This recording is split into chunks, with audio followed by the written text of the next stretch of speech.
আসসালামু আলাইকুম ভিউয়ার্স, আশা করি সবাই ভালো আছেন। আমি আলহামদুলিল্লাহ ভালোই আছি।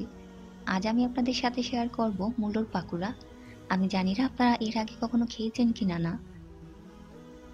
খেয়ে দেখবেন অবশ্যই, খুবই মজার একটি পাকুড়া। আশা করি আপনাদের ভালো লাগবে।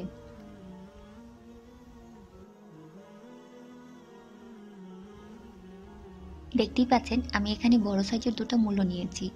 প্রথমে এই মূলো দুটোকে ধুয়ে পরিষ্কার করে নিতে হবে।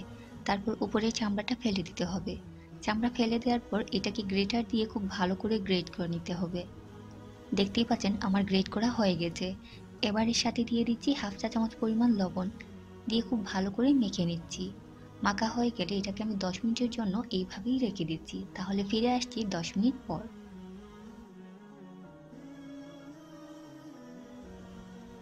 ফিরে এলাম 10 মিনিট পর। এবার আমি মূলোটাকে খুব ভালো করে চিপে পানিটা ফেলে দিচ্ছি। আপনার স্ক্রিনে দেখতেই পাচ্ছেন আমি কিভাবে এটাকে খুব ভালো করে চিপে পানিটা ফেলে দিচ্ছি।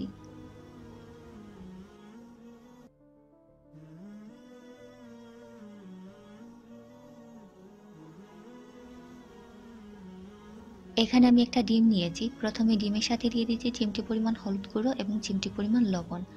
লবণটা আপনারা স্বাদ বুঝে দেবেন। এবার দিয়ে দিচ্ছি ধনিয়া পাতা কুচি, একটা কাঁচামরিচকে আমি কুচি করে কেটে নিয়েছি।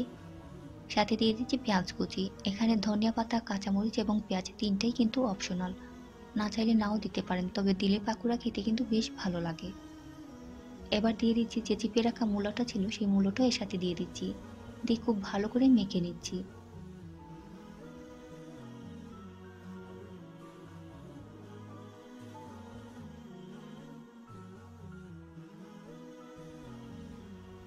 সাথে দিয়ে দিচ্ছি 1/3 কাপ পরিমাণ বেসন। আর এই বেসনটা কিন্তু আপনাকে দিতেই হবে, চাইলে একটু বাড়িয়ে দিতে পারেন, তবে এর থেকে বেশি দেওয়ার দরকার নেই। 1/3 কাপ পরিমাণ কিন্তু যথেষ্ট। এবার সবকিছু একসাথে খুব ভালো করে মাখা হয়ে গেছে। চলে যাচ্ছে ভাজতে। চুলায় একটা কড়াই বসিয়ে দিয়েছি, পর্যাপ্ত পরিমাণ সয়াবিন তেল দিয়ে দিয়েছি। চুলার আঁচটা মিডিয়ামে রেখে এবার এই পাকোড়াগুলোকে ভেজে নিতে হবে। যতটা সম্ভব চ্যাপ্টা করে দেওয়ার চেষ্টা করবেন, তাহলে কিন্তু পাকোড়া বাইরে থেকে যেমন সেদ্ধ হবে তেমন ভেতরটাও কিন্তু খুব ভালোভাবেই সেদ্ধ হয়ে যাবে।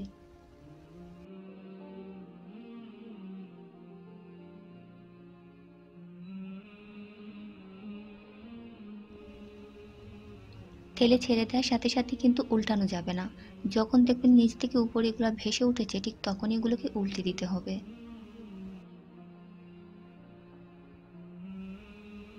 যেহেতু মূলো শক্ত জিনিস, ভাবছেন অনেকে হয়তোবা মূলোটা সেদ্ধ হবে না, তা কিন্তু না, মূলোটা খুব ভালোভাবেই কিন্তু সেদ্ধ হয়ে যাবে। কিছুক্ষণ পর পর উল্টে পাল্টে